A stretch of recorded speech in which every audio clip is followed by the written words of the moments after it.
பிள்ளைகள் மேன்மைக்கெல்லாம் பெற்றவள் ஏணியடா, அக்கறை சேர்வதற்கு அன்னைதான் தோணியடா.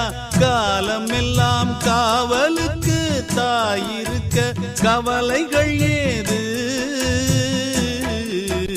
வெள்ளிக்கிழமையிலே அம்மா உன் வாசலிலே பாட்டெடுத்தேன், உந்தன் பெருமை சொல்ல வண்ணப்பூ தொடுத்தேன், நீ சூடிக்கொள்ள.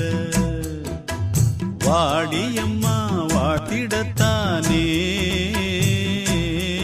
காந்தாரியம்மா உன் மகன் நானே. நல்ல வெள்ளிக்கிழமையிலே அம்மா உன் வாசலிலே பாட்டெடுத்தேன், உந்தன்